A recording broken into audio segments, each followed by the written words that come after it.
Hello, my name is Maya Hunter, and today I will be presenting Plessy v Ferguson. Separate but equal. Homie Plessy sat down in the whites-only car of a train in 1892 and wouldn't get up.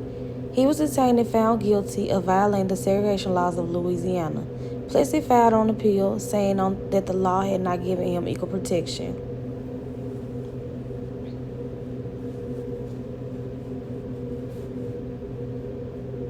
The ruling. The Supreme Court ruled that separate but equal facilities for blacks and whites did not violate the Constitution.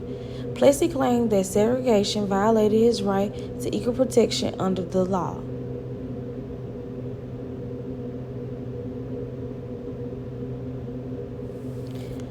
Supreme Court Justice Henry B. Brown ruled the object of the 14th Amendment could not have been intended to abolish distinctions based upon color or a commingling of the two people. In the decades following the Civil War, Southern states passed laws that aimed to limit civil rights for African Americans. Black codes from the 1850s and later Jim Crow laws were created with the intention of denying African Americans the newly gained political and social freedoms secured during Reconstruction. African Americans filed multiple Supreme Court lawsuits, including Plessy, to defend their rights against discrimination. The Supreme Court routinely disregarded the 14th Amendment in these decisions and affirmed state legislation that denied blacks their rights. The Supreme Court utilized the Plessy decision to establish the separate but equal doctrine, making it the most significant of these rulings.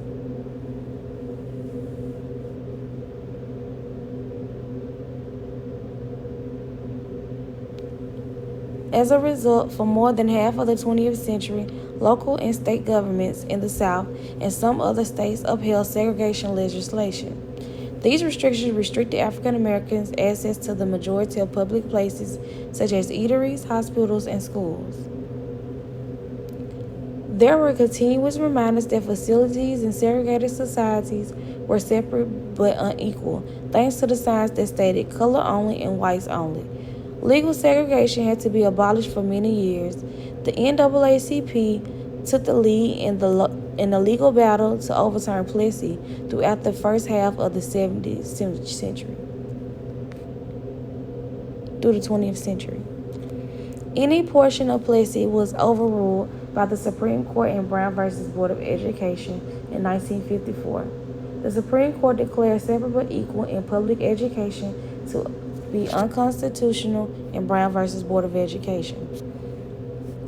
Using the Brown decision, the Supreme Court later overturned the separate but equal doctrine. Rosa Parks, for example, was convicted in 1955 of violating Montgomery, Alabama law prohibiting segregated seating on buses.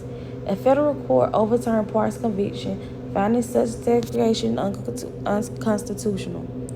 The case was appealed to the Supreme Court, which upheld without comment the lower court's decision, signaling the end of Plessy in